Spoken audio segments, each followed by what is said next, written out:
You know, so in me trying to send my friends to kill him, that was another juvenile, dumb move. You know, we didn't know any better. We were kids that would just add access to guns and whatever else. But I was upset and I wanted him dead.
First of all, I want to say thank you so much for coming on the show.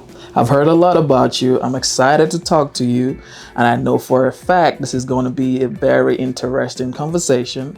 I'm going to learn a lot. And I know the most important thing is the audience to get value and knowledge from this episode. Welcome to Black Sheep Convo. Thank you once again. And thanks for having me. Thanks for having me. I appreciate being here. Yes, sir. All right. Can you introduce yourself? Yeah, how you doing? I'm Kevin Skidmore, owner of 440 Trucking. 440 Trucking is emphatically named after Senate Bill 440, which is the law that I was sentenced under at the age of 16. I'm also co-owner of 16th Phase Diesel. Also, I work with the U.S. Attorney's Office doing a class inside the prison at Metro Reentry Facility. That class is called ACES, which means Adults Committed to Empowerment and Success. I'm also a board member of the Cobb County Probation Office. I'm a co-chair with them, and I am on the steering committee, and we help individuals find employment, resources, and so forth. I'm more or less a voice for the people that are on supervision. And also I'm a member of Offender Alumni Association. So I do a lot of work in the community, and we do a lot of trucking, and would you believe in, giving back and helping, giving a hand up, not a hand out. You're like a pioneer in the community. Yeah, I guess you could say that. Yeah, you could say yes. I don't believe there's a thing that happened to me in prison that changed me forever. And it's a philosophy that I live by. And the philosophy is ain't no. So just to give a quick backstory in prison, I was taking up a trade, graphic arts. And me and a friend of mine had both completed our trade, and we knew we had more years left and we wanted to take another trade. And we went to the ward, we went to our counselor and said, hey, can I take a second trade? And she told us plainly, hey, you can't take a second trade. You have to get out and come back to take another trade. And we were like, man, what does that, what sense does that make? We're just in here doing nothing. We were working to be better, to learn more. I went to prison at 16.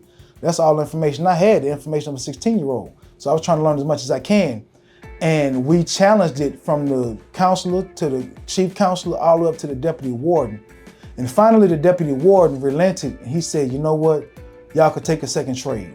And it was at that moment that was pivotal for me, that told me ain't no. Because the counselors told us no. And had I lived and said in no, it would have continued being no.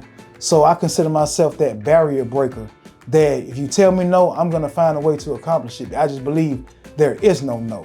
So that's one of the most pivotal things that happened to me then. That's who I am today. Wow. And this is why, Black Sheep Convo exists, to have conversations with people like you that the audience can listen to and get inspired, because, a lot of people are dealing with no's. People, people tell them no every day because of their situation. Like you just mentioned, you were in prison and you wanted to take another trade. But the reason why you were told no was because of your situation. Right. So once again, I know I said it before, I just want to tell you how grateful I am for this opportunity. And we're going to dive deeper. Okay, let's dive. All right. So what's your background like? Did you grow up in a two-parent household? So my background, I'm originally born in New Orleans, Louisiana, from the 9th Ward. I grew up seeing everything you can name criminal. I've seen people shot. I've been inside stores when stores got robbed. My friends' brothers used to have AKs and all kind of guns around us. I've seen drugs, like everything from the age of, I can remember being alive to 13. So I would say from maybe 5 to 13, I saw some of everything that you can name. And what happened, my mother used to work for Bell South. And Bell South was changing locations, and they asked her, about moving if she wanted to keep her job. She needed her job, so she went ahead and moved here to Atlanta. And we came here, and the transition was tough for me because New Orleans was all I knew. And what got me into trouble is coming here, she was struggling. She had to pay the rent here, and she had to pay the mortgage in New Orleans, because in New Orleans, the economy is bad, and she couldn't just sell the house. And she was trying to rent it, but the people weren't paying the rent. So she still had to pay the mortgage there, the rent here. And in my juvenile mind, I kind of went into action thinking I could help her. So I started committing crimes. It started with stealing candy out of the gas station and selling it at school. Like, I always about trying to make some money. I wasn't about hurting nobody, I just wanted some money. And it transitioned. I went from selling candy, eventually selling drugs. Not long after that, I got introduced to robbing. And that was something that we were doing as youth. And I felt like we weren't doing anything wrong, because the older guys that introduced us to it, they kind of made us feel like we had some morals, because we didn't rob people, we robbed stores. And the rationale was, hey, stores have insurance, so they can get that money back. We didn't believe in taking from people, because we all out here struggling and trying to make it. And that was, I was being misled. I had nobody else to lead me. I didn't have a father. I met my father twice. So I never had any, father role in any of that. So my first father roles were in prison. Wow. So till today, you never met your father? I met him twice. When I got out in 2005, I reached out to him, never spoke to him, and he passed, thinking like 2012. So I never had a chance to really meet him and spend time with him. However, I found out as of lately, I have a lot of ways just like him, and one of them, my daddy was about some money, and I'm the same way. I'm just about, doing better, being a better me. And as long as I'm better, I can do better, I can make more money. And that's been, my drive since I've been home, just to get better and also to give back, because I've never been one of those people where I want to be the one on top. I want all of us to eat. The more of us doing well, the more we can do together collectively. Wow.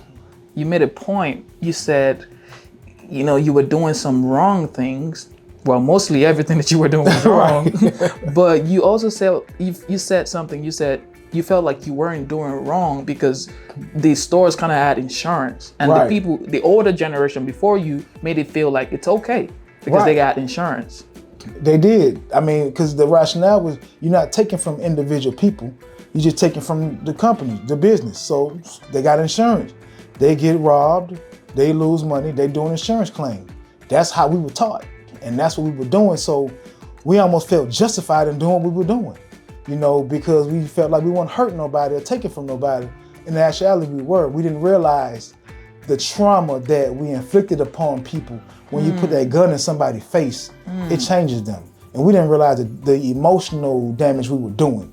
Now that I'm older and mature, I understand that, and I regret it. And I would do anything to fix any victim that I have, caused that kind of trauma.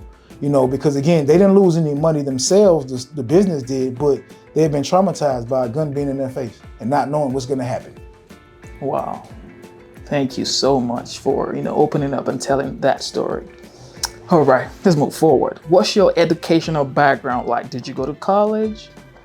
So I didn't graduate high school. I got my GED in the DeKalb County Jail.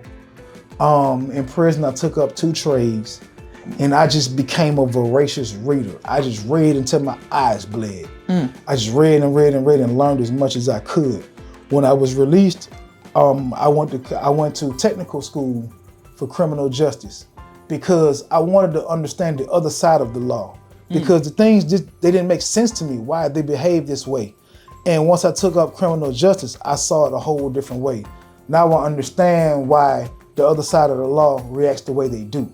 So I just wanted to understand the full scope of it, which allows me to be more of a help in the community, because I can convey to my people, hey, no, it's not that they, don't like you. This is the reason why they do that. When it comes to profiling, when it comes to just seeing how we behave, all the way down to how we dress and speak, and right now, in our community, we feel like we have issues with the police. I can't tell you since I've been home, I've had any problems with an officer. I've been stopped several times. No issues, it's how you present yourself. So just me understanding the other side of it really helped me out a lot. And as I encounter individuals, I try to, educate them and, show them, hey, this is why they think that way. We come from the streets, we think our way, but there's a whole different side to this thing. And once you understand the full scope of it, you can better, navigate through it. And that's what I set out to do when I got out. And it's helped me get to where I am today, because now I never felt like the system held me back. I never felt like, anything held me back. I understood that it was all me. And I had to fix me. Learn the rules of the game, fix yourself, and you can excel. And that's pretty much what I did. Wow. With no college education, you just got trades in prison, and you came out here, you applied yourself, and you're here today. Well, I did go to I think I went to one of the best colleges in the United States, Penn State. The state pen. Yeah, I do. But in prison, what prison did for me, it didn't allow me to get out and be entitled. I got out and I realized nobody owed me anything. So I worked 3 times as hard as the average person, because I knew I had a background. I didn't have much education. So you might know more than me, but you'll never outwork me. I'm gonna show up early. I'm gonna stay late. I do stuff for free just to get ahead. I will do whatever it takes to make it. That's been my mentality, but prison is what instilled that into me, because in prison you have nothing and you just have to figure it out. So, for me, I just have this continual drive to figure it out with what I have and just get to the next level. And again, that college, Penn State, the state pen, gave me those values. And I appreciate it. I can't say sincerely, prison saved my life. I was very reckless. I done shot at people. I done a lot as a teenager. I could have easily been dead. I had a co-defendant who actually testified against me, and he was released the same day I was sentenced to 10 years. Wow. 2 years later, he was murdered. I wouldn't trade places with him for the world. Prison did save my life. I hate I had to go, but it did save my life. Whoa. And I just got the analogy that you were trying to make. Penn State. I thought it was like the college, Penn State. Right. Okay. Yeah, I got that part. Okay. All right. I feel like that's God's intervention. You spoke about, prison saving your life. And, when I talk to people, especially people who've been through a lot, and they talk about prison, some think it's like, most of them always say it was a blessing, actually. Yeah. For those of us who I'll say those of us who understand it's a blessing are the ones who don't blame the system. Once you don't blame the system and take accountability for, I was in prison for something I did. Nobody put me in prison. I put myself in prison. So whatever I endured in that was all my fault. So it allowed me to not be entitled. So I realized, hey, I'm the reason I'm going through whatever. If I got beat up or stabbed in prison, it's my fault because I put myself here. So I didn't blame the guards. I blamed myself. If I didn't put myself here, I wouldn't be going through this. So it allowed me to just not be entitled. I do not have an entitlement mentality at all. I know you've been incarcerated. Can you talk about incarceration? I can say incarceration is a holding place. For me, it depends on how you look at it. Viewpoint is everything. And I can say out here in the free world, life moves very fast, time flies by you. But in prison, you really have time to sit still. You have time to read, think, strategize. And if you really take the time to focus in prison, you can get out and get ahead of everybody. I got out and got ahead of all of my peers. And sometimes I might tease and be like, man, how y'all not doing better than me? And I gave y'all a 10-year head start. But it's the things I did in there prepared me for out here and allowed me to excel in a way that many others haven't. I think just prison, prison depends on you. It's a facility, but it depends on you. And if you got your mind right, spend the time around the right people, you can get yourself together, get out here and do very well. It's quite a few of us out here doing very well for ourselves. We're not on the news, we aren't on social media. Like, you know, I don't even know how to use it like I need to, you know, but I do a lot. And it's a lot of us doing very well. We just focus. I can tell you this, there is not a person walking the planet that can beat a focused felon. Dang. That's another game right there. I mean, you can't be the person that came from nothing. You know, you come from nothing to where we are now, you know, nothing, no education and a felony. And here we are today. So I would say just incarceration, it all depends on you. Incarceration is mental. It all depends on how you think about it. And I'll be honest, incarceration took me about 5 years before I accepted what was going on. Wow. So once I understood it and accepted it, I was able to take off like a rocket and learn as much as I could. Like in there, I did everything I could to learn because I did know that the knowledge is one thing they can't take from you. The things you do with your hands, they can't take from you no matter what. And and for me, my confidence has always been through the roof because I read so much, you can't outthink me. You're not, you know, the only person can outthink me is a person who can outread me. That's it. If you can't outread me, you can't outthink me. And I'm just a voracious reader. And even now, I'm very, very busy. I don't always read, but I might listen to audiobooks. I don't listen to music. I listen to audiobooks. I listen to motivational things on YouTube. I'm always trying to grow because I realize what you feed yourself, you know, it matters. So I try to feed myself as much information as possible. Information changes situations, not the location, it's the information. Information changes situations. Yes, information. And I just thinking about it, when I got out, I was moving out of my mother's house. And I remember going to different apartment complexes, trying to apply for an apartment. I had the income, I had the credit. And I remember getting so many no's. And I went to literally 30 different apartment complexes before I found one that would accept me. Wow. And the one apartment complex that accepted me was in the same area where I got arrested. Whoa. Around the same people, you know, and you would think it was a setup. A person thinking differently than me would have thought this is a setup why I only could find a place in the same place where I got arrested. I didn't look at it like that. I moved into the apartment, me and a friend of mine did. We were roommates at the time. And I was going to work. I was different. So when I say information changes situation, not location, I went back to the same environment, but I was different. I wasn't hanging out. I was in my car going straight to work. If you weren't about working, we couldn't even talk. I don't care how long I knew you. This is what I was doing. If you weren't doing what I was doing, I just didn't waste time talking to you because I knew where I wanted to go. And when I got out, I was working every day. You know, I would do overtime, triple time, whatever time they had, because I realized if I ain't working, what else I'm doing? So I just worked in the same area. I stayed there 3 years. And then to make it even better, and what I guess, you know, makes me feel good, after living there 3 years, and I stayed there 3 years because I was afraid to move. I didn't think I could find anywhere else. Then, after I left the apartments, I bought my house. Wow. So I had been out only 5 years, and I bought my first house. You know, so just again, being focused and working, you know, a lot of people hadn't bought a house at that age. I bought my first house, I was 31. And I had just done 10 years in prison. You know, so again, I say I was different. So it's not the location, it's the information that makes the difference. So a lot of times people say, I gotta get out this environment. No, it's the environment of your mind you gotta change. Change that first, and you won't succumb to your environment.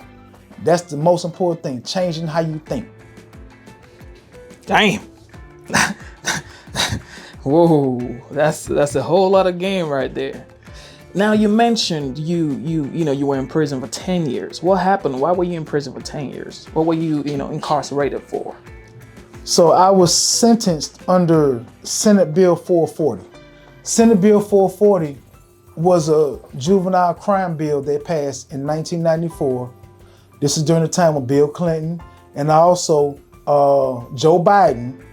They were on this bill. And this bill mandated that if you committed one of the 7 deadly sins, that you bypass juvenile court and go straight to adult court. Well, that was in May 94 when they passed that bill. January 95, they passed, they changed the sentencing for armed robbery from 5 years to 10 years, mandatory.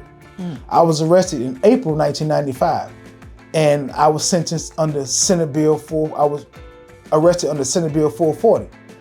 I went straight to jail, not juvenile. And you know, I remember trying to plead guilty to anything. I knew I was wrong. I would have took a straight 10. I wanted to just make parole. I was trying to go to prom. I was 16. I wanted to go to prom. I wasn't thinking about doing no time. I remember the public defender came to see me, and she told me, you know, you're facing 10 years, and I couldn't believe it. I was like, what, 10 years? I couldn't see that far. And, you know, I went through court and stuff, and me and my co-defendant going to court. And this is a little side note about, you don't really have no friends. Just because y'all grew up in the same neighborhood, that don't mean they're your friend. So my co-defendant was somebody from the neighborhood that was with me when we did what we did. And I found out when we went to trial, and the reason we went to trial is because the district attorney wouldn't give me a deal. And I was like, why won't he give me a deal? I'll plead guilty to anything but this mandatory 10. He wouldn't give me a deal. It wasn't until I got in court and my public defender said, hey, we're gonna take it to trial. The most you're gonna get is 10 because you're a juvenile. So we said, hey, let's go to trial. Went to trial, and the third day of trial is when I found out my co-defendant was testifying. Oh, man. He took the stand, testified against me. And that day he was released. Also, that was the day I realized why they wouldn't give me a deal, because they were gonna get one of us. And I was the one. He was the one telling on me. And I say that thing about friends because I thought that was my friend. But just because you have the same economic circumstance or live in the same street, that doesn't necessarily mean that's your friend. Your friend has your best interest at heart. And that really wasn't my friend. I thought I was his friend, but he wasn't my friend. So now I look at things different. It doesn't matter if you did time. It don't matter if you're from the streets. That don't make you my friend. My friend is if you have my best interest at heart. So your friend testified against you. Yep, somebody who I thought was a friend. And he walked free on that same day. That day, I was sentenced to 10 years. That day, he walked out and went home. Jeez. That same day. It was tough. It was tough. How did you feel in that moment? To be honest, I was still had the streets in me. And I guess I can say this now. I was pissed. And I'll be honest, I sent my friends to kill him. By the grace of God, they already had moved. My friends couldn't find him. And we were so young and dumb, they were gonna do it. And I would have did it for them. We were just that young and reckless. And that's why I say prison saved my life. Because, you know, at that age, you don't think straight. And it wasn't until I got out and I was at Emory Law School here in Atlanta, and I found out about a study. And that study detailed that the human brain doesn't fully develop to make adult decisions until about 25. Whoa. You know, so now we're kids. That's why we think the way we do, who we don't understand. But we're getting sentenced as adults. And that's why I don't like that law, because you're saying we're gonna sentence them as adults. We don't even have the mental capacity of an adult. You know, so in me trying to send my friends to kill them, that was another juvenile, dumb move. You know, we didn't know any better. We were kids that would just add access to guns and whatever else. But I was upset and I wanted them dead. And, you know, luckily that didn't happen. Another God intervention right there. Another God intervention. Seriously, another God intervention. Wow. Well. I mean, I'm just giving the raw truth because my state of mind at that time was not like it is now. That'd be a lie saying I thought the way I did now. I thought back then, like that same reckless juvenile, I did. Wow. Thank you for sharing that story. You mentioned you are on the board of the Atlanta. I didn't really get that part, but tell us about the prison reentry program and what you're trying to achieve with that. You know, being on the board of this programs. What's your goal with that? So let me give you my walk through how I got back involved. Okay. So when I got out in 2005, my primary goal was to become stable. And I got a job at Trojan Battery. And at that time I was making $10 an hour. It was hot, sweat factory. Like, only people working at Trojan at that time were convicted felons and illegal immigrants. It wasn't a job the average person would want to do. However, hey, I was with it. And the job was so tough. At that time, they were hiring 10 people a week. By Friday, 9 of them would quit. I got hired with 10 people. By Friday, I was the only one still there. Wow. I stayed there 13 years. And I worked and got myself together. And then once I had reached a certain plateau, and I was grateful to God, and I was like, God, you know what? I'm doing well. I'm making good money. I'm making like $70,000 a year. I have a house. I got 2 cars. What can I do to give back? And so I just wanted to give back. I wanted to help. And I remember, I went online and I was just researching community service, community development, community stuff because I wanted to help. And I came across a website that said Department of Community Supervision. I found this number said Sharon Allman. I emailed her and gave her, in the email I put some bullets about who I was, what I was doing, what I wanted to do. And she called me and said, hey, can you come in for an interview? So the funny thing is I had a mandatory sentence, which means I did my whole time. I never was on probation or parole. I did my 10 years and got out. And when I went to do the interview, I went into the building and I remember walking into the lobby area and I see all these faces, like a bunch of guys in there just look mad. I'm like, where am I at? What they upset about? So she comes and greets me and walks me around the metal detector, and it still didn't click to me where I was. So we went back into her office and she was like, thanks for meeting with me. And she was like, I know I had to do a background check on you and so forth so that, if you want to help out, we'll make sure that, you were good. And I was like, where am I? And she was like, the probation office. I was like, that's this? And she was like, yeah. And she was like, the name has changed to Department of Community Supervision. I thought it was community service. I was just trying to help any way I could. However, that's how I landed at the DeKalb County Probation Office. And from that meeting spiraled into me being a co-chair with the department. I've been a co-chair for 7 years now. Wow. And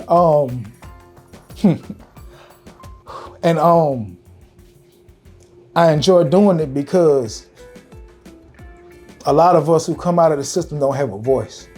We don't have nobody to speak for us. So me being in that role allows me a special privilege to be able to get behind the scenes and help people. Like, I help people get travel passes. I help with issues with the probation officer because I understand both sides. So that's how I got started with that. I started my trucking company in 2014, and my goal was to just help people like me. I never had a desire to drive. I didn't want to drive. I just wanted to, give somebody else an opportunity like myself. And I found out trucking was an avenue to do that. So in 2014, I started the business. It took me years to get it established and going. I ran the trucks, but I also still had a job and I worked. 2018, I left Trojan on faith and went full time into trucking. And that's when I started going to the prison, doing classes, and just getting really, really involved into the reentry space. Shortly after that, I was able to hire individuals like myself. Right now, I have about 8 or 9, I have 9 drivers, all with felony backgrounds, all doing very well. And that was my goal, to give them a true second chance at life. It's hard getting out and having to get a menial job and try to make it.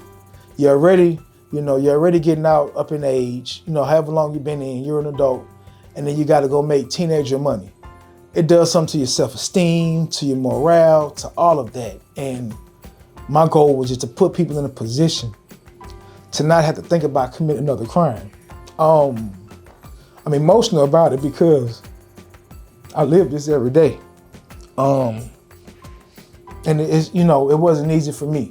And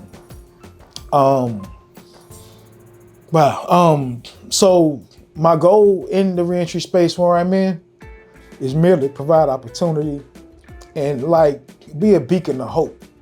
You can get out and do very well. I do very well. I'm not gonna say how much. I make a lot of money.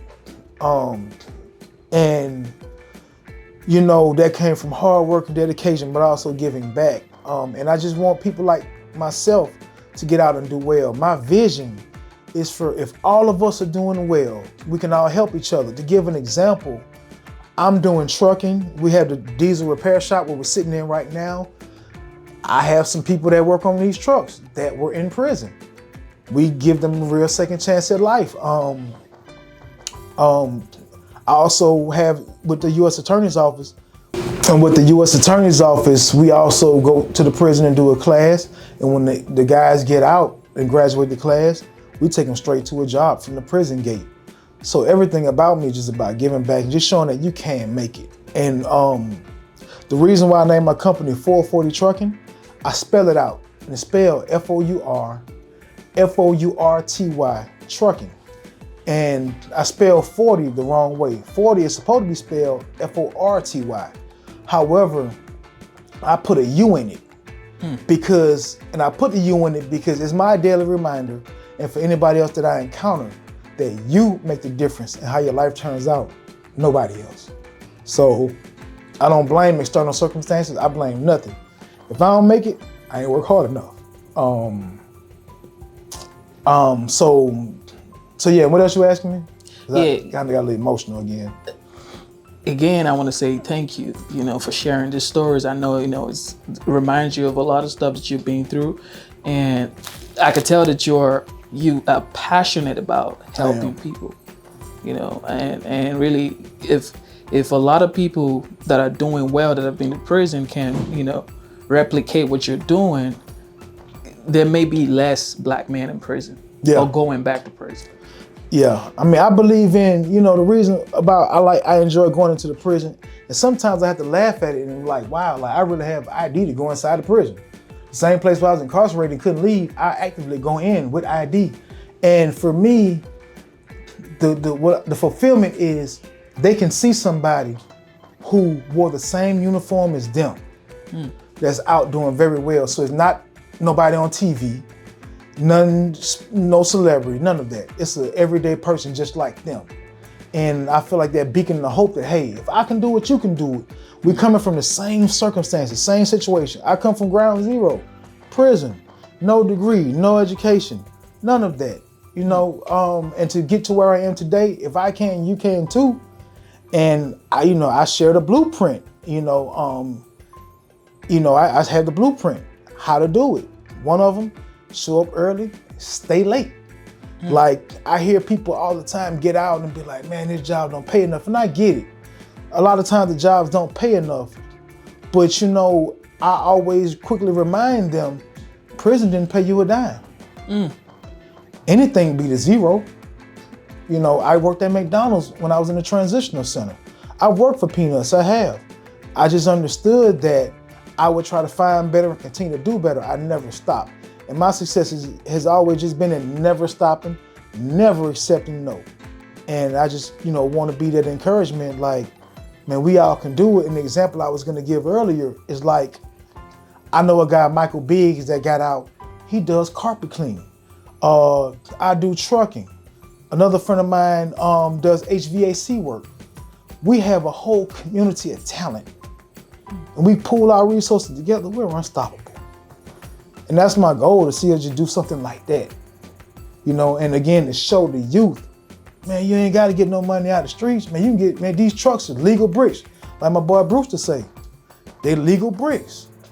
This shop, a heavy duty diesel mechanic. I didn't realize how much they made till I started paying them. They make a lot of money. You know, and these are things that we don't know about, you know, so I just want to introduce these other things to the youth and the individuals coming out.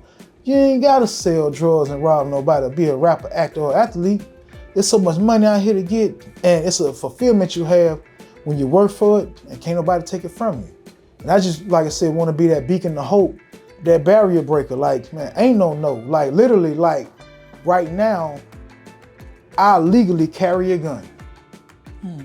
I legally carry a gun. I have my gun license in my truck. And I'm sharing that because I'm convicted for armed robbery. So you're telling me a whole armed robber, the state gave him a gun license? I didn't need the gun license. I don't need a gun. I don't live a life that requires a gun. I only got it because I just wanted to prove that I could do it. I just want to show I could do it. I found out what needed to be done and I did it. And it's a lot of paperwork. But see, I'm one of those people that, again, you can't outwork me. I'm gonna do all the paperwork I gotta do to get where I wanna be. And again, that's just another notch under my belt. And for being a barrier breaker, I carry it legally, you know. So, I mean, that's a big deal, you know, coming from where I come from. So I just wanna, you know, expound on that. You mentioned that, you know, going back to help people, making sure they don't end up back in jail. Do you have a number of people that you would say, through me, this amount of people have changed their lives that now work with me? Because I'm, you know, when we're talking behind the camera, you were talking about, you know, a diesel mechanic that worked with you. Can you expand more on that? I've probably, since I've been doing this, I've probably personally employed over 25 individuals, if not more. Wow. I can count pretty much at least 25. In terms of impacting, at Metro Reentry in the class we do, we have about 20, 30 in the class. It's probably been, you know, over 100 that, you know, we've impacted. Some are doing well, some aren't. That's just the facts. But we've given them enough information. When you get done with the class we do at Metro called ACES, if you get out here and fail, it's purely because you chose to. Because we give you all the information you need to be successful. Like, we give you the information to skip the line. You ain't got to get in line. I'm gonna show you the way around it. I could say, you know, over 100. I personally employed, you know, well around 25, if not more. And that's, you know, it may sound like a small number, but it's big to me because if you could help one person, you know, you changing the world. And I have drivers right now that tell me, man, if it weren't for you, I don't know what I'd be doing. We have a diesel mechanic that I hired, and I remember he used to work for UPS.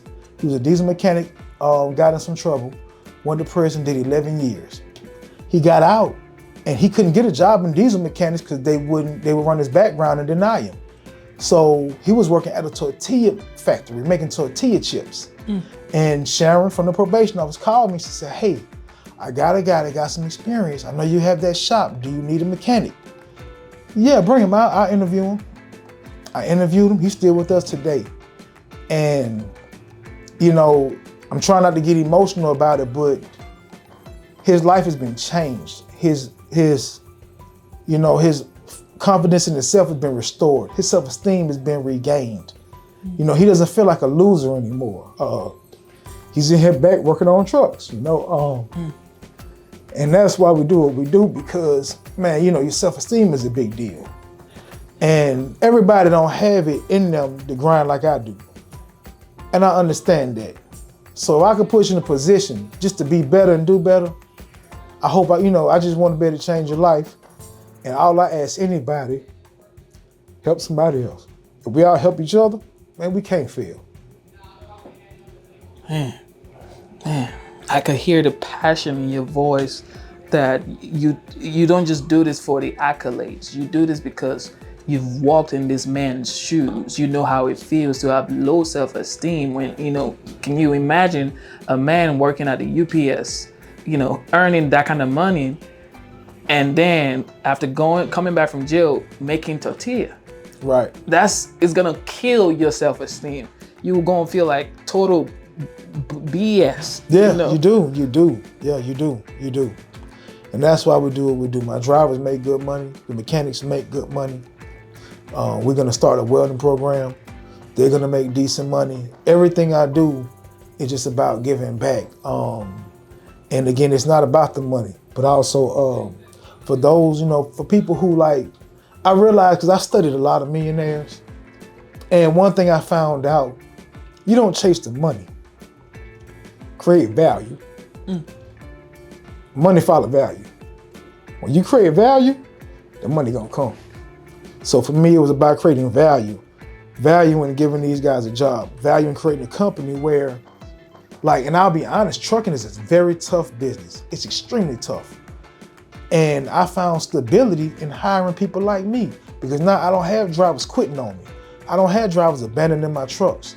These guys been with me for years. And I'm the kind of person, I want everybody to elevate. So I always tell them, the goal not for you to work for me forever. I'm gonna show you how to get your own truck. And in the way I educate them, I tell them, hey, don't get a truck and you drive it yourself.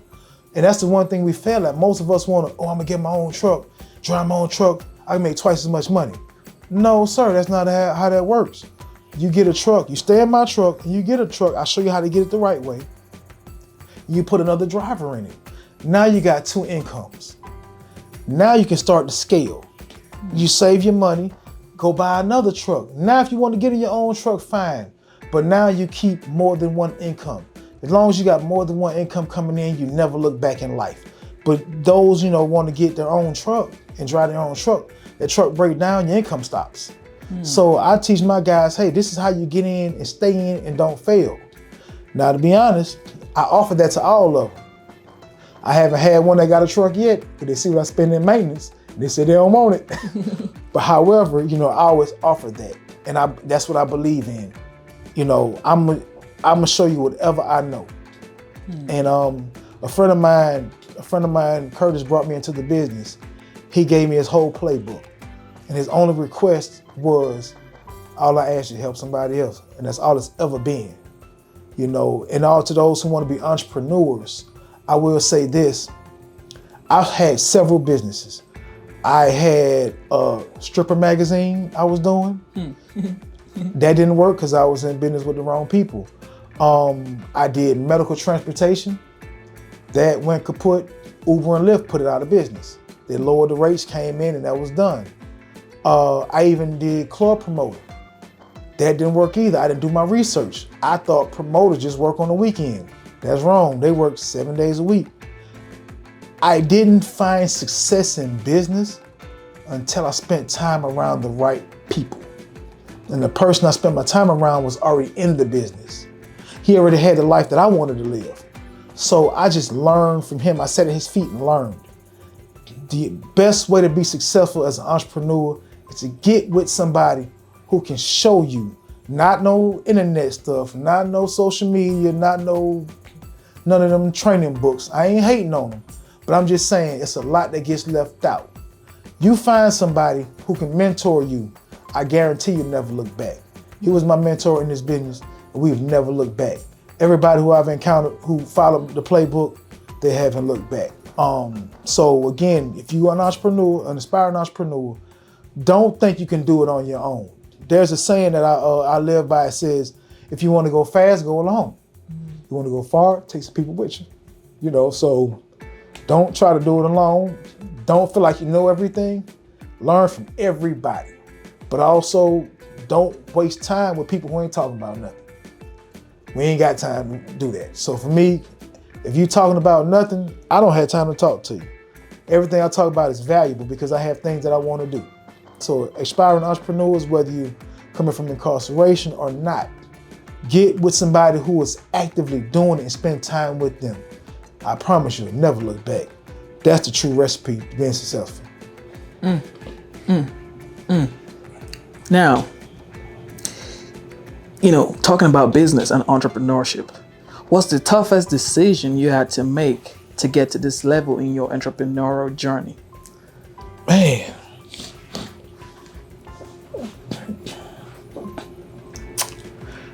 toughest decision I had to make was in 2019. I had some investors that came to me and they were like, hey man, we like what you're doing with re-entry, the trucks. How come you don't have 100 trucks? And I was like, well, one, I don't have 100 drivers. Two, I don't have that kind of upfront money. I buy the trucks as I make my money and save it. I buy another one. And he was like, well, how about if we put the money behind you? You can just get as many units as you need and take what you're doing and scale it. I was sold, like, man, let's do it. We signed the contract and everything. And I got into the deal with them only to find out they didn't really have the money they had. I had put all this money out there that I had, and I literally went completely broke. I fell behind on my mortgage. I fell behind on my car payments. I fell behind on everything. And the decision was to keep the business going or pay my bills. I believe too much in what I'm doing. I believe too much in 440, so I pretty much lost everything to keep it going. And in doing that, things turned around for me. The next year, things turned around for me. Got a crazy contract with Kroger, and things just went all the way up. So the toughest thing was just letting myself go broke to keep the business going. The drivers, I paid them. I never got paid. I paid them. I took out loans and everything to keep it going. And again, to see where it is now, it was all worth it. It was all worth it. It was all worth it.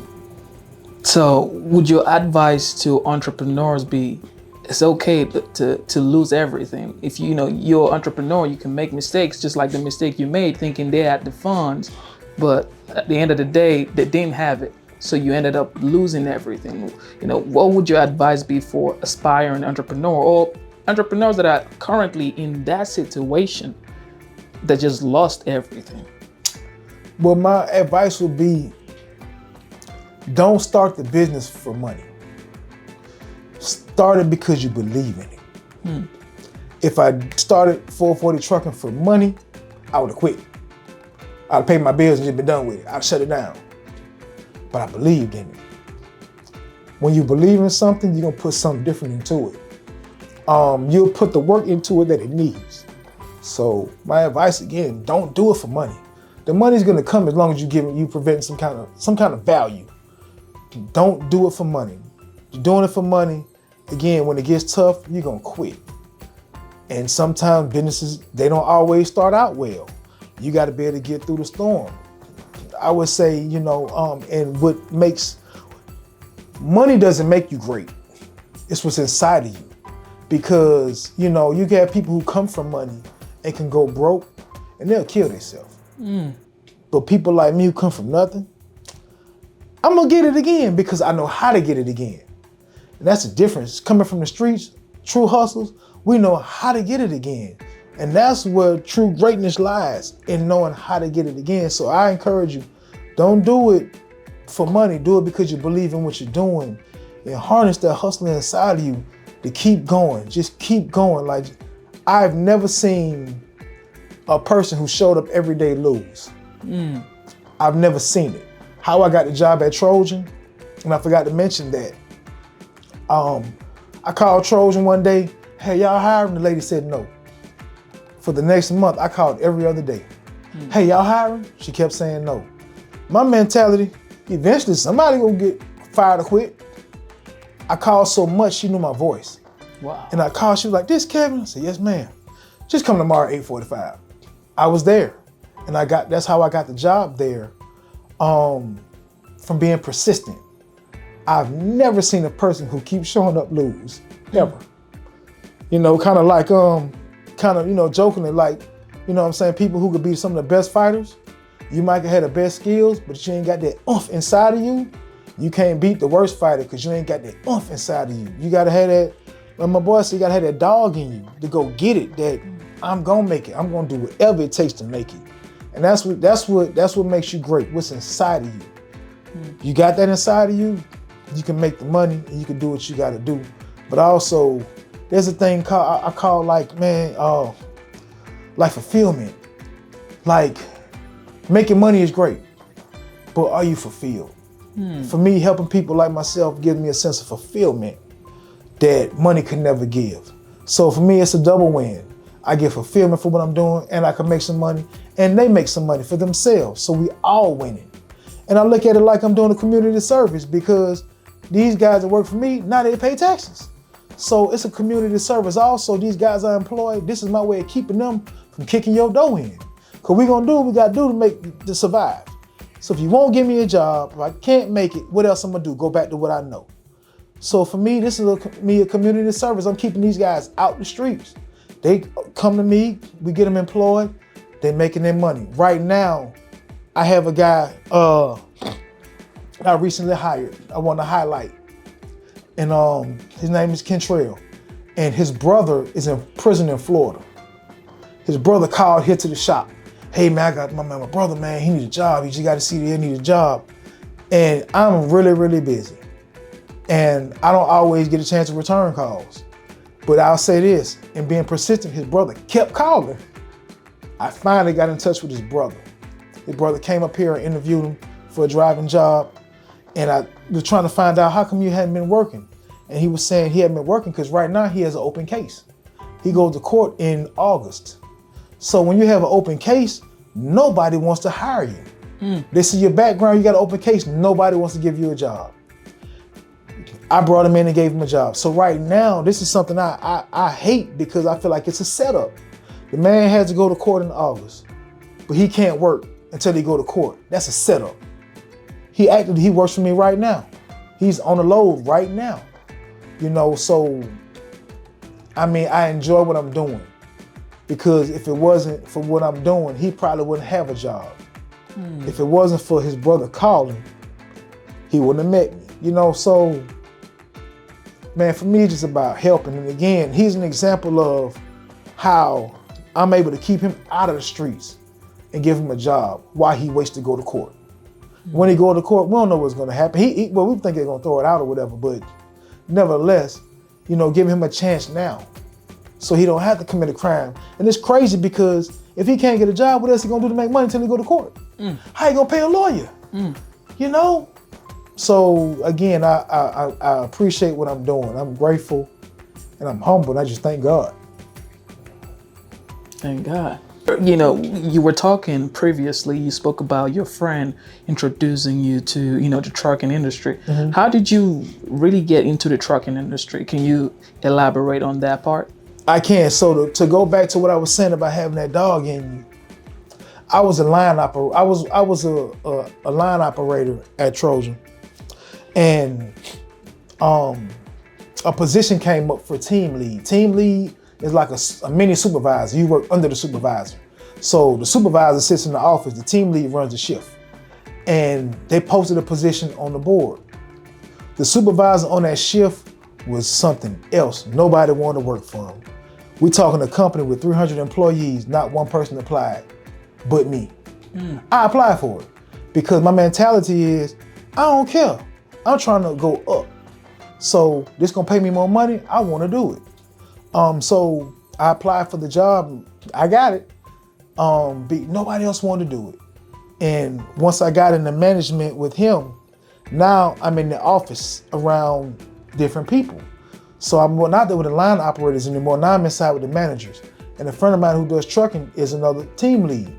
He's in the office with the managers. So from getting close to him, he exposed me to what he was doing. And I have been knowing him for several years, I knew him since I've been at Trojan. But there was a conversation we didn't have because I was just a line operator. You don't go out there talking about what you do outside your personal life, your business endeavors. So getting inside that room with him, he exposed me to it. He was like, yeah, man, I do trucking. I was like, really? He was like, yeah. He said, you want to get in it, man? I'll show you. And I was like, yeah. And he said, hey, go talk to this person. Do that, do that. So, and you know, I'll be honest, I wasn't always the best with money. I was going through some of my money because I was still like trying to have fun too. I wasn't getting in no trouble, but I was still, you know, hanging, you know, having fun. And I remember when that time came in 2014, I didn't have no money saved. I made a lot of money, but I, had bill, I had a house, 2 cars. I was doing stuff, taking vacations, and the one thing I had going for me, I had good credit, and I had some serious credit cards. And so when I asked him, I said, "Man, well, how much a truck costs?" He said, "Man, you got to at least put about 10,000 down. You want to have another 10 put up for maintenance. So okay, about 20." I said, "Now cash, you like, if you got credit cards or you cash or credit, you just need access to funds to pay for the truck when it breaks down. Because when you first get it, you got a 90-day period you go through where you got to run the kinks out of the truck. So the truck might have been sitting. Little things gonna happen. You got to be able to fix them." So I took $5,000 off 2 of my credit cards and went and bought my first truck. And that's how I got in. 2 credit cards, bought the first truck, and went from there. And I'll be honest, it wasn't an overnight thing. My first truck, I had my first truck for 3 years, just one truck. I was learning the business, building the business. And I was learning the business, building the business, and just took my time and learned it. And eventually I grew it, got 2 more, then continued, and I just grew from there. And shortly after that, in 2018, that's when I, left the job full time to do trucking full time. But that's how I got in, from being in the right room with the right people. Right. So when did you know, okay, I have to do trucking full time? I got to quit that and face trucking full time. When I was, because my schedule had got so crazy. I'm having meetings with the probation office. I'm going to the prison doing classes. It's like I'm getting no sleep, and I just had to make a decision. And the most valuable commodity that we have is time. And I was afraid to leave the job because I'm like, hey, this is a guaranteed check. Man, these trucks break down. At least this job paid my bills. And I had to kind of break out of that and step out on faith in God. And just, what I started doing, I wrote down what I wanted to do. I wrote down, hey, I want to leave the job by this time. I need this amount of money. I had a timeline of what I wanted to do. And I followed that, because one thing I realized that you can't accomplish nothing if you don't have it wrote down. That's like hitting a target you can't see. So, when I have it wrote down, that's my accountability. I'm looking at it every day. Okay, am I doing what I said I want to do to get where I want to be? And I just wrote it down, and I stepped out on faith and went ahead and left the job. And I had about $40,000 put up, and then I took out my 401k. And I was just like, hey, you know what? I realized the job ain't guaranteed, because they could fire me tomorrow and I'm in the same boat. And, my grandmother said something to me, man, about 15 years ago that stuck with me. She recently passed at 101. Wow. And I was trying to get her to come out the house one day to go eat. And she kept saying, no, I don't want to go. I don't want to go. And I was like, Grandma, it's pretty outside. Let's go out. We would take her to lunch and stuff, and she didn't want to go. And she told me, grandson, I've done everything in life I wanted to do. I've had businesses, I've traveled, I've done everything I wanted to do. Right now, I just want to sit here and watch golf. And at that moment, I left her alone, and I lived my life like, when my time comes, I want to be able to say I did everything I wanted to do without being afraid. Fear can paralyze you. And like I said, we get stuck thinking that the job is secure and all that. The job could fire you. So part of me also leaving, man, is just knowing that life ain't forever. I ain't gonna be here forever. Man, I want to be remembered. I want to do something impactful, be impactful. So I just, took the leap and left and did trucking full time and just trusted that God would have me. And I ain't gonna lie, right after I left, I went completely broke. Oh, man. But again, look at me now. So people see me now and have no idea what I've been through. I was going broke, people didn't know it. I was still doing classes at the prison. I was still doing everything I do now. I just ain't had no money and nobody knew. I didn't complain about it. I just kept showing up. Things got better. One day I got a phone call around Christmas. Kroger said we need about 40 trucks, and we went from there. Never looked back. Why the name 440 Trucking? And also you mentioned you co-own another business, which is 16-phase diesel. Yes. Why did you choose those names? 440 Trucking, again, is named after Senate Bill 440, the juvenile crime bill I was sentenced under. And my response to the state of Georgia was, hey, you want to give me 10 years? I'm going to start a business and help people like me.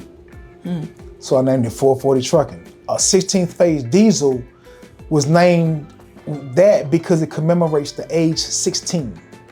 I went to prison at 16. You know, our office manager, his best friend got killed in front of him at 16. Whoa. And I recently found out my boy Joe, he also went to prison at 16.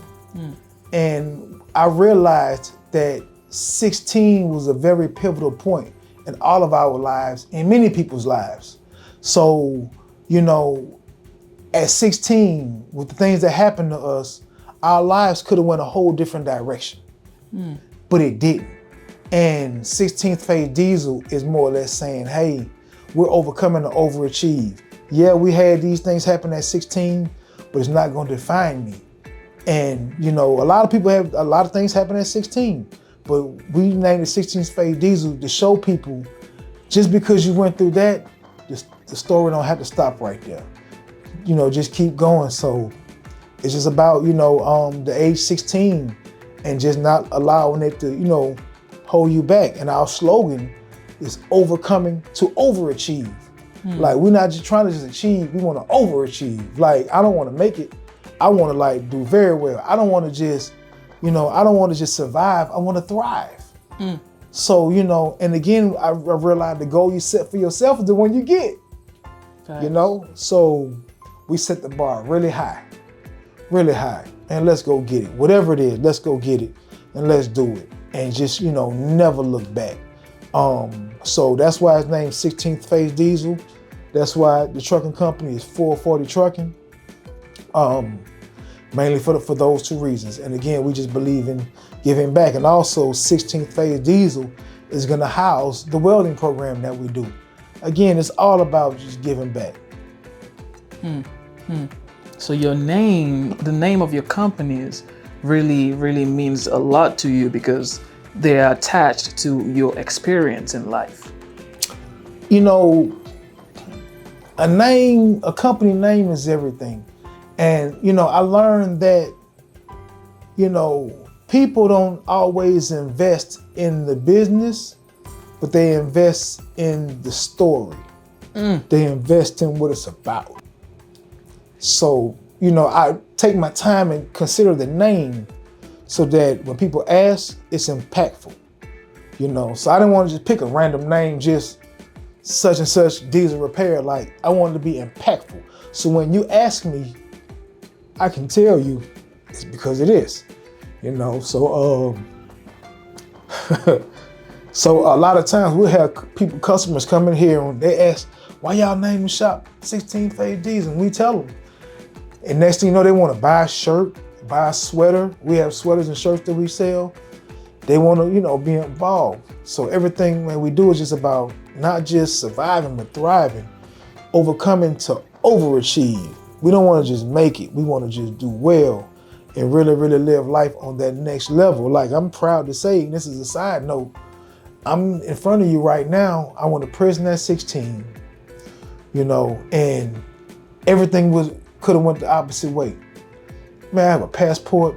I've traveled to several countries. I've been to Greece, you know, Jamaica. I've been to several islands. Like, if you meet me today and I don't tell you I've been to prison, you'll never know. But I realized too, I reinvented myself. And on my quest to get where I am today, I changed everything about me. I changed how I dress. I changed how I talk. For one point, I stopped wearing tennis shoes because I just I needed to put myself in that mental space. And in changing the way I dress, I found out one thing about law enforcement and about people. The way you dress speaks for you before you talk. Facts. And I was like, wow. So I was very, you know, conscious of how I started dressing. I used to wear suits a lot. Now I wear my uniforms every day. I'm working, you know. And also I kind of like being dressed like this because they don't know I got no money. You know what I'm saying? I look like an everyday Joe. You know, I don't, you know, and I wasn't one of those people who wore my money on me. I take my money and I reinvest. I invest in my companies, I invest in people. What's today? Today's date is May 22nd. 22nd. I just left the prison from a graduation, and a friend of mine who I met back in 2000 gets out next week Tuesday. He will have served 25 years. Wow. I'm so proud to be in the capacity I'm in. I saw him today in the prison, gave him a hug, asked him what his game plan was, and he was like, man, I'm just trying to come home and stay out. And I was like, well, you know, man, you cut hair in here. I was like, where you paroling to? He said he's going back to Clarkston. Same place I caught my charge too. That's where he caught his charge. But that's where his mother lives. And I was like, man, well, how about you go cut hair until we find you a job? He was like, man, I'm with whatever. So I told him today that I committed to him. Tuesday morning, I'll be at the gate when he gets out. And I'm gonna buy him a barber clipper set. And I'm gonna pay for about 3 months at the barber shop for him to have a chair. Man, this is what it's about. You know, but just being in that space to help, you know, so he been home, he been gone 25 years, but you know, that's what you know, in real time, that's what's happening.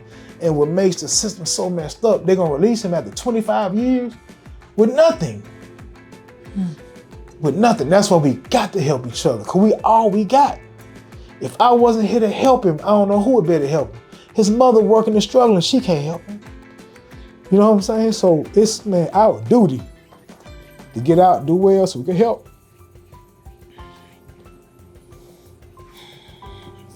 Man, now you got me emotional, man. I mean, but that's in real time, you know. Like I said, I saw Corey today. The clock that's on my wall, 440 trucking clock. A guy in prison made the clock out of cardboard. I put the clock up as promotion for him. When he gets out, I told him I'm gonna invest in him. We're gonna make these clocks and whatever else he does. I'm gonna put money behind him. That's why it's important for all of us, man. We got backgrounds, man. Let's get out, be successful, get the business going so we can help each other. Cause we all we got, man. If we don't help each other, who else gonna do it? So why not help each other, man? And again, the space I'm in, I love it because one thing about incarceration, incarcerated people only trust incarcerated people. You know, so like, you know, a person with a background automatically gonna trust somebody else with a background. You know, so again, it's a safe environment to be in. My drivers don't feel like, man, he looking at me because of my background. They know I got one too.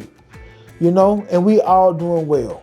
You know, so I mean, that's just what it's about. So again, today is May 22nd, 2024. Next week, Tuesday, my guy Corey Johnson gets out. I'll be at the gate to meet him. It'd be great if all of us got ourselves together and can meet our friends at the gate, help them get out. And and again, I'll say this, and I mean this so sincerely. I don't give handouts. I only give hand-ups. The drivers and mechanics will tell you, sometimes they say I'm tough to deal with. Why? Because I don't believe in excuses. I don't make excuses, I make adjustments. So, you know, when they come and say, oh, this, oh, that, that's an excuse, and I don't want to hear it. And the reason why I'm so tough on them, because the world is gonna be tough on them. So if they get it from me first, I'm getting ready to deal with the world. Because the truth is, if you ain't got the money, Georgia Papa gonna cut you off. They don't care you been in prison. They don't care you ain't got no money. They're cutting your lights off. That's right. So, you know, for me, I'm very stern. I don't take many excuses. I don't just hire people because they have a background. I only hire you based on your character. It doesn't matter because you've been in prison. That don't mean I'm gonna put you in the truck. That don't mean I'm gonna give you a job as a mechanic. That don't mean I'm gonna help you. I help those who want to help themselves because again, I don't have the time or the patience because I know we can make it. You know, and I wish there wasn't me when I got out. I would have been doing well, but there was no me when I got out. So I had to be the me for everybody else. That's another one right there. So we don't stay and cry all day, like, you know, Yeah. let's just, cause now I'm tearing up a little bit, and you know, cause it's so, I can hear the passion in your voice. I can feel it because it's genuine. It's not like you're not trying to prove a point. You just It's what you do. I'm here. I see what's going on. I was at the, the reentry program, and like this, just to piggyback at what you said about dressing. The way you dress is the way you are dressed. Yes. I just wanted to put that out there, because I was there, but because of my shorts, I'm just dressing like, it's summertime, and they were like, oh no, we ain't gonna let this boy, and that's just to prove a point that what you're saying is facts and it's true. That's why these types of conversations are very, very important to the community, I want to give you a scenario real quick, and I use this quite a bit when I'm mentoring, and I tell the individual, close your eyes, and imagine 5 young black men with dreads and their pants sagging, coming from around the building, coming in your direction. How would you respond to that? Would you watch them or pay them no attention? Everybody said, I want to see what they gonna do. So then I flip it and say, okay, let's take 5 young black men with suits on and clean haircuts. Are you gonna watch them or what you gonna do? I ain't paying them. I ain't even worrying about them. It's the truth. And the ones with the suits could be the crooks, but it's the way we present ourselves. It's the way we present ourselves. So I tell all the guys when we're coming out of prison, man, put you a suit on. Man, they gonna address you different. Your name gonna go from him to sir. Just like that. A suit get you a sir. They don't know what you do. You know what I'm saying? So we have to, man, play with our appearances. Because again, people don't know you, but we all judge based off how we look. And I use another scenario, and it's not that it's necessarily, I won't say a black and white thing. It's more or less just a cultural thing that we just have been programmed. And the other scenario that I use is close your eyes and imagine a red pickup truck with the lights on the back of it, a Confederate flag in the mirror, and tinted windows. What color is that driver? And I'm asking you, what color is that driver? Most people say white. Why? Because of the things I mentioned. And it could be a country black dude. You know what I'm saying? So we all do it. We just have to understand the game and make the adjustment. It's no different than the NFL. The teams are playing each other. And the name of the game, you learn the rules of the game so that you can, you can win. We have to get in the space to, understand that we have to learn the rules of the game. So for me, I learn the rules of the game, then I can win. And one of the rules we need to learn, hey man, change how you dress. Change how you speak. You can still be the street goon you want to be. I get prime example, Ghost on Power. Ghost could be in the best of both worlds. That's facts. You know what I'm saying? So, hey, just be a ghost. 50 Cent gave it to you. Just be a ghost. And you won't get turned away. I guarantee. And the thing is, your presentation is with the way you present it almost gets you a seat at the table before they find out who you really are. That's a whole lot of game right there. I mean, it's just, it's something I've lived, Like I said, I used to wear suits all the time. I wear these now. And the reason I dress like this, I wear the same clothes every day. Because in my research, I studied Steve Jobs. And Steve Jobs wore the same thing every day. And I remember reading him saying, he was saying that he wore the same thing every day because he didn't want to waste time thinking about what he was going to wear. He was too busy building Apple. So for me, I ain't worried about what I'm finna wear. I'm worried about building these businesses, getting people jobs. I ain't worried about no clothes right now. Now, when you see me out, I'm gonna have a suit on, I'm gonna be dressed up. But day to day, I'll throw this on and go straight to work. Wow. Just like Mark Zuckerberg. It was the same t-shirt every time. Same thing, yeah, because in all honesty, man, it ain't no value in no clothes. They're just clothes. But in our community, we place a lot of value on Gucci, Louis, That's Prada. facts. That's facts. Man, you That's know what I'm facts. saying? But you don't have that kind of money in your account. Nope, you don't. So like, nah. So once I woke up, man, I don't be care about no design or nothing. Like, I'm worrying about investing and reinvesting and reinvesting. Like, I enjoy being. We took a trip to Greece. We rode 3 yachts. Dang. I'd rather do that than have on some designer clothes, because one thing prison taught me, one of the other most valuable commodities in life is memories. And clothes don't create memories. Nope, don't. Experiences do. So you have to have experiences. So experiences going to Turks and Caicos, Greece, different countries. Africa's on my list. We're supposed to go next year. Yeah, I'm gonna take you to Nigeria. Let's go. I'm with it all, because, and also, man, and see, exposure changes the way you think, because when you go to another country, and you realize the whole world ain't like United States, ain't like your city, ain't like your hood, you start to wake up like, wow. And then for me, I go even harder than before, because I've been to other countries. They don't have the opportunities there that we have here. They don't. They want to be successful, but the opportunity just isn't there. Man, we got it here. We have it. Ain't no reason to fail. There's no reason to fail. We got the opportunities, And again, from going to other countries, I was in Jamaica. I talked to a taxi driver, and he was just saying how, yeah, man, in order to make it, we got to leave here because none of the jobs pay us enough. They can't pay them enough, so they're fixed into this financial state. That guy said he worked 3 jobs. That's what he had to do. And all we gotta do, man, come here and get focused. Man, come on.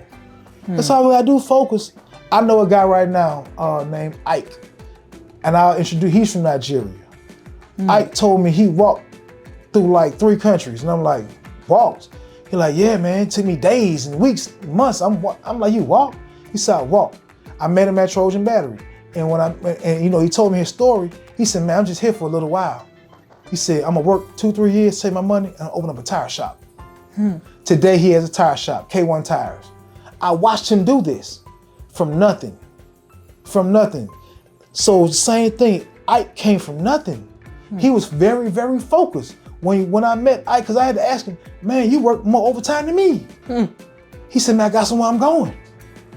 I'm doing this for a reason. And he wasn't working to go blow it. And early on, I blew a lot of my money. But when I got focused, my life changed. So again, if you can just focus in just for a couple of years, you definitely will get wherever you want to go. We just got to focus for them couple of years, and we there. You just got to focus for a couple of years. That's it. And we there. Just focus. That's another game right there.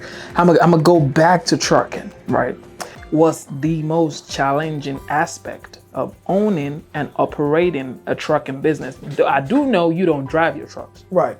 But you are in charge of your trucking business. Right. So what's the most challenging part of this trucking game? The most challenging part of trucking is drivers. Getting good drivers. A driver can literally make or break you. Literally. I've had drivers that broke me. I've had drivers that made me. One driver could get in the truck and that truck make a lot of money. A different driver could get in the truck and stay in the shop every other week and ain't making no money. Or he lazy, he not running. The toughest thing in trucking is finding good drivers. That's the toughest thing. That's the most challenging thing, finding good drivers. There you have it, finding good drivers. That's the most challenging aspect. And to add to that, the reason why I don't drive is because the same friend who I spent that time with, when he told me about the business, I was like, I need to get my CDL.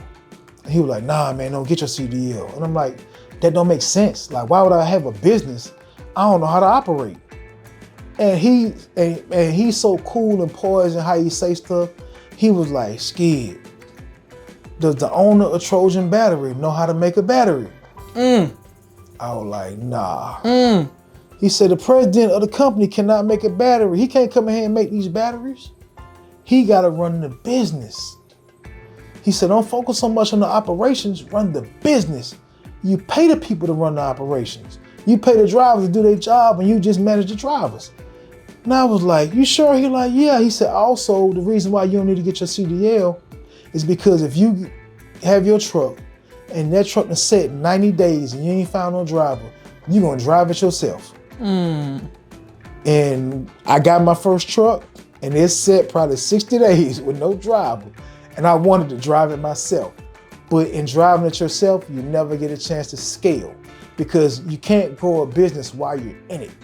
You have to be able to step back and strategize to be able to scale it. So don't get it mixed up with being a business owner and an owner-operator. Owner-operator works in the business, but you want to get to a space where the business runs itself and you just manage the operations. You just sit back and move the pieces. You manage, how the funds come in, all of that. So that's why I don't drive, and that's why today I still don't have my CDL. And I never had to get my CDL because myself and all of my other friends who have trucks, none of us drive, but we all help each other. Our drivers know each other. So it's nothing for me to call one of Kirk drivers, hey man, come pick a truck up for me. He's gonna do it. So we created a culture around ourselves of just helping each other.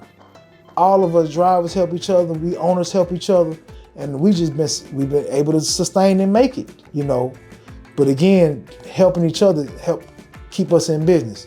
Anytime we learn about some new lanes, new freight, we call each other. We utilize each other's drivers. One of Kurt's truck had to come here to get some work done, DOT inspection, you name it. We knock it out, So again, just helping each other and just running the business, understanding the business. Most people who get into trucking right now don't understand the true business side of it, like your maintenance costs. Nobody's counting the cost. They count the cost to buy the truck, but what about the cost to maintain the truck? That's what's most costly.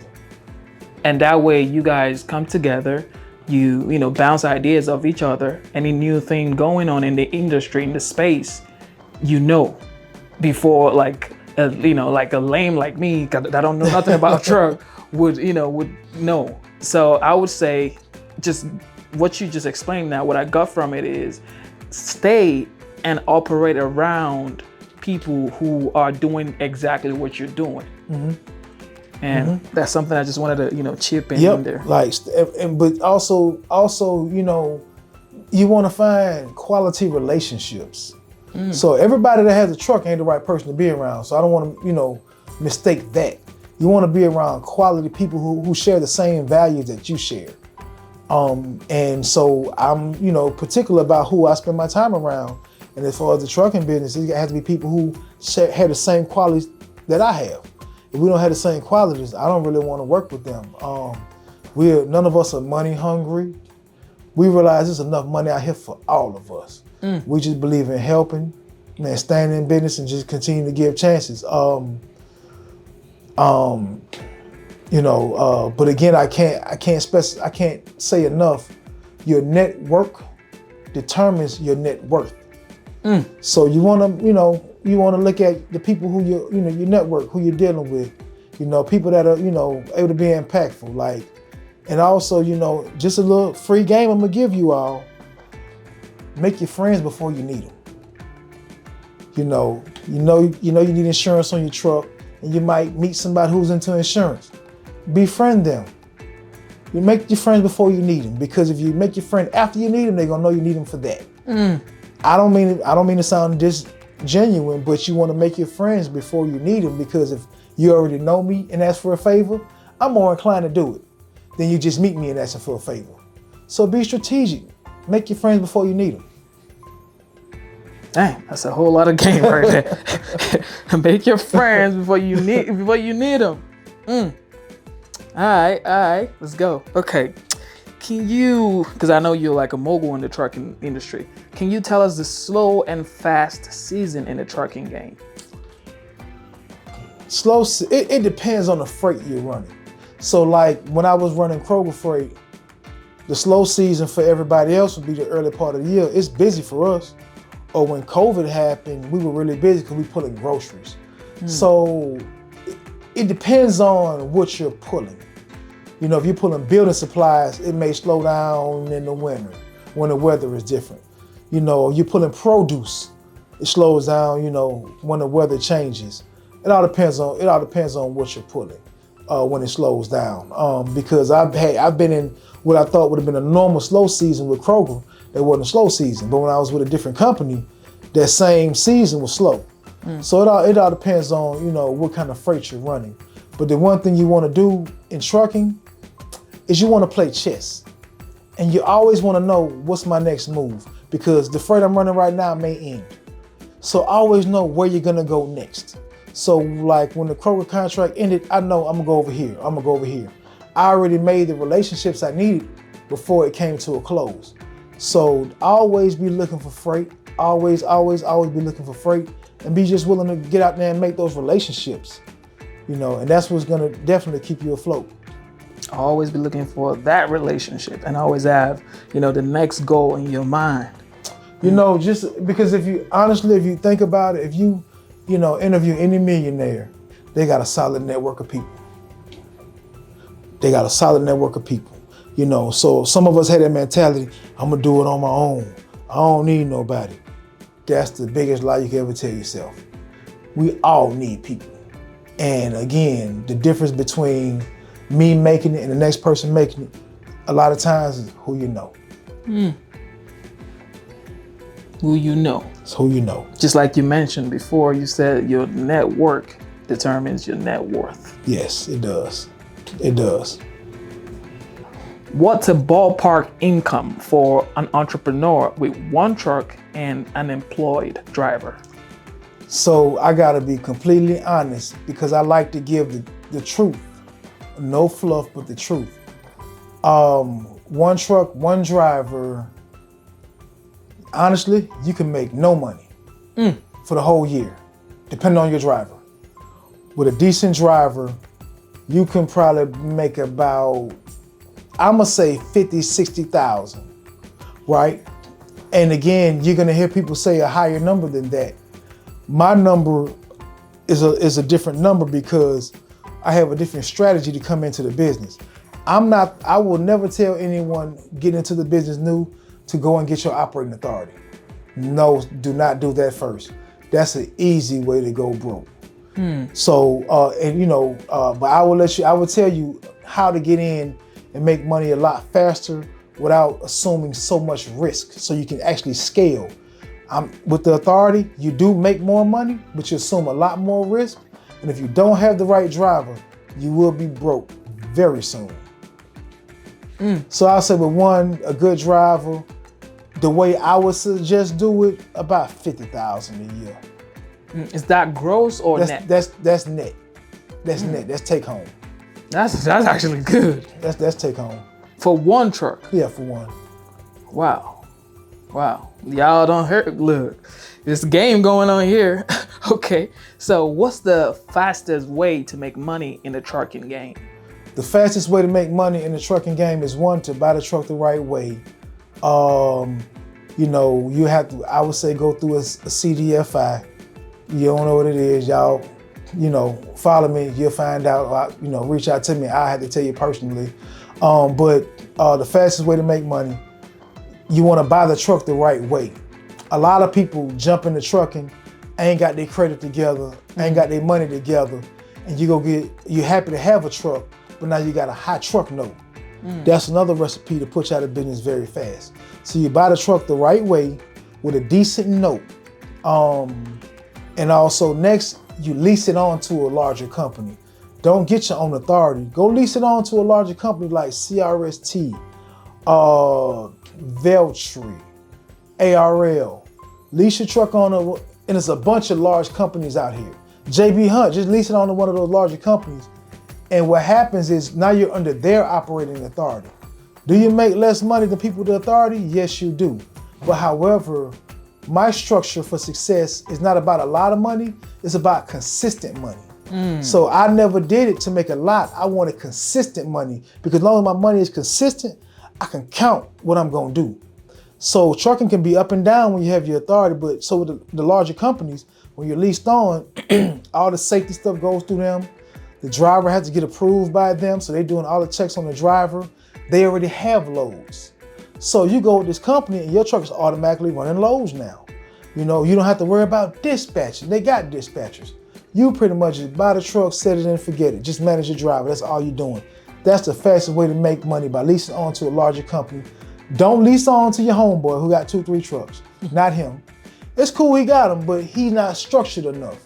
You want to lease them on to a larger company. They got a couple hundred trucks. They already got their systems in place. And again, it's going to insulate you against the risk. To give you an example, Operating authority. Driving your truck, he get a certain violation that go against your operating authority, which also them violations increase your insurance. Insurance on your operating authority could run you anywhere between $1,200 to $2,000 a month. Whoa. You know, leased on with some of the I have trucks leased on right now. I probably paid $400 a year for insurance. It's a huge difference. What? They're structured different. Their insurance is different. So you go in with less overhead. So being leased on, you come in with less overhead, you get time to learn the business. You don't have to be knowing the ins and outs of the business because the company you lease your truck to, they know the ins and outs. So a lot of the mistakes operationally, you ain't gonna make. They know what to do. It gives you time to learn it for yourself.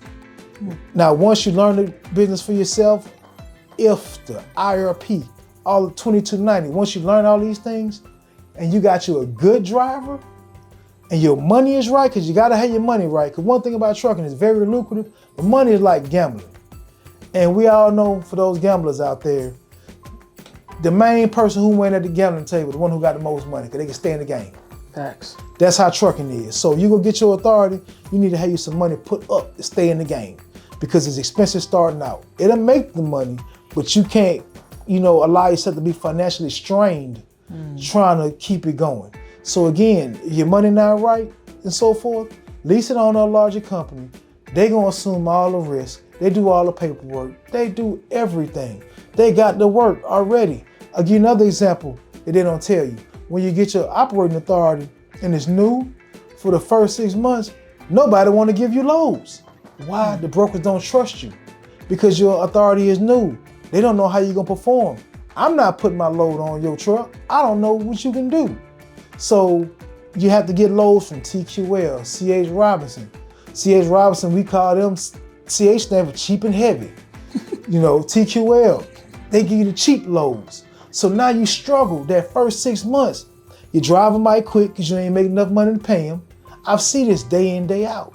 But you, again, get yourself structured. And now when you got your money right, you can afford to struggle the first 6 months. And after them 6 months over, now you're getting to the money now.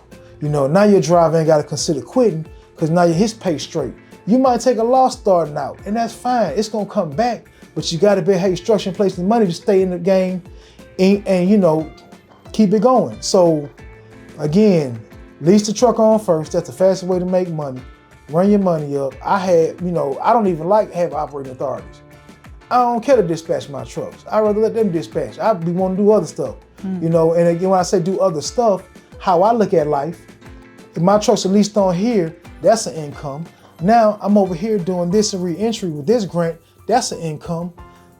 And just, and that's more incomes you have. So, I don't want to tie my time up dispatching when I could pay them to do it and I'll do something else. So again, time is our most valuable commodity. Don't tie yourself up to it. Now once you learn the business and, been in it for a while, got your couple trucks, you get your authority, you got some good drivers, now you can hire a dispatcher or something. So you ain't got to do that day to day. Now you know enough to train them and bring them in. Now that's another person you can help. I remember in 2018, before things went crazy, I hired a friend of mine that was in prison, that I knew from prison. He had did 26 years. He got out, I put him in my box truck. And because I had my finances together, along with that, I hired his sister, I hired his daughter to dispatch him. And for me, it was a rewarding thing to do because him and his daughter didn't have a relationship. She was born while he was locked up. Wow. So through me having her dispatch him, they were forced to talk every day. Now they're closer than ever, but again, that's what having your structure together, your money together. So fastest way to make money in trucking, lease that truck on, and just learn the business. That's a lot of game. You only get that kind of game here on Black Sheep. Okay. So, are you always hiring drivers? Always. Okay, so for people watching and, they stay in Georgia or Atlanta and they're looking for, they got their CDL, they got some experience, and they're looking to, come work with you or work for you, is there like an email you want to give them, or like a website where they could go apply for a job? The best way to contact me is not by phone. My phone rings all day, all night. If I miss a call, I don't know the number, I probably might not call back. The best way to contact me is through email, and that's Kevin@440trucking.com. It's all spelled out. FOURFOURTY trucking.com. It's Kevin@440trucking.com, or you can reach me at Skidmore@16thphasediesel.com or snsconsultants@gmail. Those are some of the best ways to reach out to me. Also, you can Google me, Kevin Skidmore or 440 Trucking. I have an Instagram, I have a Facebook. I ain't that social media guy. I probably won't see it if you inbox me because I don't even look at social media. I need to find somebody. If you're a social media manager, I'll gladly pay you to manage my pages. I don't even think to look at them. I don't. I need to. It probably help me get even further, but my mind don't shift that way. I'm out here doing the grunt work. But yeah, just reach out to me either one of those ways, and just let's connect. But I'm here to help. If I can't hire you, I promise you I'll do my best to point you in the right direction. So again, contacting me, it won't be a loss. Either you're gonna walk away with a job or you're gonna walk away with where to go next. One of those two. There you have it. And you can contact Ian. You've heard everything he spoke about, how valuable he is, and the amount of game you're gonna get. Like he mentioned, you might not get employed, but you're gonna get some sort of value. And also they can follow me on Instagram at 440 Trucking. That's my name on that. 440 Trucking for Facebook, and Kevin Skidmore for Facebook. So either one of those platforms, you can follow me, but don't inbox me because I probably won't see it. Because he's busy. He's busy. Really busy. Yeah, he's probably had like so many phone calls during this interview. We had to cut 2 times. He had to call people because, that's what he does. He's a busy man. And I'm so grateful for this opportunity to have a conversation with him. And, just the way he's opened up, he's taught me a lot in this interview. And I know you guys watching, you must have gotten a lot of value and knowledge from this. So before you leave, because I know you got to go, this is the last question, right? Mm-hmm. You cannot come on the show without asking you this question. What makes you a black sheep? So the fact that I'm not like everybody else. I've never been like everybody else. Even from childhood, I was never a follower. I always want to do my own thing. Didn't always work out the best for me, but I was never like everybody else. I never followed trends. I never did any of that. I just was my own person. Sometimes I could be like a loner or an outcast. What makes me different is from what I've been through, where I come from, and the work I'm willing to do. Honestly, most people ain't willing to work as hard as I do. People in my personal life complain, you work a lot, you work all the time. Hey, I have to. I'll even get a little spiritual on you. In the Bible, God gave man work before he gave him a woman. So that's kind of how I operate. Check it out, it's true. He gave Adam work before he gave him Eve. So that's what just makes me different, man. My work ethic, what I've been through, and just my passion to help people like myself. If I was like everybody else, I wouldn't be here today, because if I was like everybody else, I would have never applied for that job at Trojan that nobody wanted. It's a lot of things I wouldn't have done. I wouldn't have kept going when the company went bankrupt. So just, having that inside of me and just want to be that barrier breaker is what makes me different. I sat there and I got my gun license. It took me months and months of paperwork to do it. I'm just willing to do it. So, and even I'll say from a family perspective, some of it's even generational. My mother was the black sheep of the family. Honestly, she was the darker one. They treated her different. I was a darker one too. I got treated different. When I went to prison, my uncle is an attorney. He refused to help. He told my mother he shouldn't have did it. When I went to prison, I had no one. The only people that were there with me were my friends that I was in the streets with, and just they would come to visit me and so forth. And the only friends I'm still friends with now that I was in the streets with, they all are grown and working and doing well. They're not in the streets anymore. The ones who are still in the streets, I don't really talk to them as much. Not that I don't have no love for them, but they're not doing what I'm doing. So I'm just around the ones who are doing well. But you know, I didn't have family support. They left me out to dry when I went to prison. They left me out to dry. I was a black sheep as well. I'm the only one in my family that went to prison. I'm the only one. The rest of them, you know, they went to college and did all this, all that. But guess what, y'all? I make more than all of them. And it's not that it's about money, it's about just being successful, you know. And those that turn their back on me, like I said, the best revenge is just, man, being successful.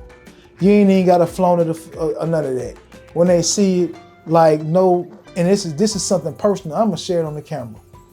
The same person my uncle turned his back on me when I went to prison was the same person who sees the life I live now, and he asked me to speak at my grandmother's funeral. He didn't pick nobody else, he chose me. The same one who turned on me. Hey man, I think you the best one to speak for the family. The one they turned on, the Black Sheep. Whew. This is probably the most touching, impactful episode I done filmed. You know, just I've gone through so many emotions just talking to you. You know, I've gone through tears in my eyes, laughing, joking, learning, just being a student, because you got a lot of knowledge. And I'm just glad that you gave me this opportunity and that you even created time from your, you know, busy schedule. And I just want to say thank you so much. And I know people watching right now, they're gonna start sending you some emails, so you better be ready for some emails, because they're gonna. I'm here to help. And you know, if I take a little while to get back to you, blame it on my schedule, not my heart. I'm gonna get back to you.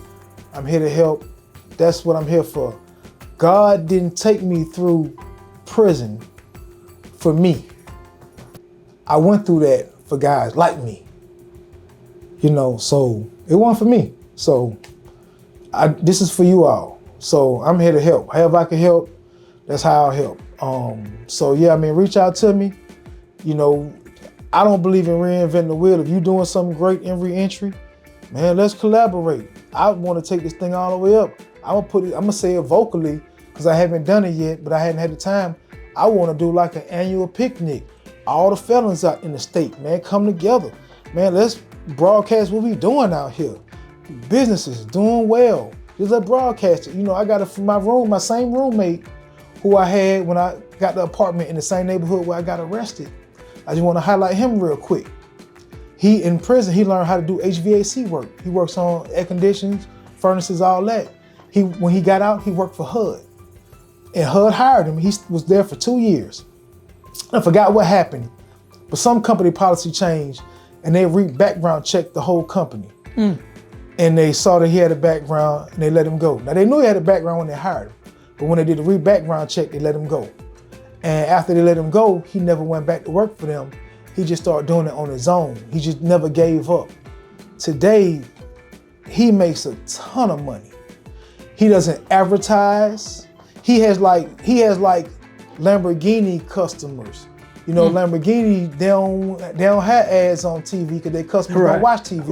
Right. He got them kind of customers. He has a solid base of customers that just call him for work. He's done so well. He does the HVAC work. He bought a house as well. He's a homeowner. And he bought his second house cash. Damn. And it's a rental property. I saw him dump $70,000 cash on his house, and there wasn't no drug money, working money. You know, so again, I would like us to have a picnic, highlight, man, how well we doing. You know, he'll come to the picnic, he won't come to the prison, he'll come to the picnic. And I think that will be inspiring for all of us, just to see each other doing well. That's motivation. And a lot of times, man, we don't do well because we don't see it enough. But you can't, I want to share this too. I'm going a tangent. But one of the things I tell the guys in the prison real quick, last few points. If you look at your circle of friends and don't get inspired, that's not a circle, that's a cage. You know, and secondly, you know, we mimic what we see. The same way children don't do what you say, they do what you've been doing. We need to see each other doing well. It's gonna motivate us. I ain't gonna lie. You know, the saying, you hang around 9 broke people, you bound to be number 10. If you hanging around 9 successful people, man, you're gonna be successful just by luck, just from being there. You know, so we able to pull this picnic off, this annual picnic, man, that's something can motivate the masses, because sometimes we just need to see it. The youth need to just see it. And that's my goal, man, to show the youth and other men like me, man, you can make it. We ain't gotta commit no crime. You know, I ain't never seen an old dope boy successful. I ain't never seen no old robber successful. You know, so we just gotta change that thing about us, man. We all got the hustle in us. We got that grit, that grind. We just gotta change what we doing. You know, me, I'm hustling trucks. I'm hustling, you know, the diesel repair, you name it, you know, but we're doing it all legal. And it's definitely doable, you know. So again, you know, that's something I want to do, man, at the annual picnic. Maybe somebody listening could help set that up, you know. But once a year, man, and you know, one thing about it in our community, when you see a bunch of us together, it's like it's a shooting, it's something going on. Man, let's show, man, we can get together, man, and not do none of that. Let's get together, man, and just build and just show each other, man, you can make it. Listen, man, we could be a bunch of ghosts. Be a bunch of ghosts, man, do a nice picnic, man, once a year, man, just motivate the masses, man, you know, man, show these state representatives, legislators, man, show them who we really are. Matter of fact, I just thought about it. You know, the same people who incarcerate me, I've been making more than them. You know what I'm saying? Let's show them how well we're doing, you know? And again, that's motivation. That's motivation for all of us. So anybody listening, you got an idea, you know, a location for picnic in Atlanta, man, let's go ahead and put it together, man. Let's do it once a year. Thank you so much for your time. And like, you know it, tons of value, tons of knowledge for you. Pick whatever inspires you, pick it up and use it for yourself and help your family, help yourself. And like, you know, this is Black Sheep Convo.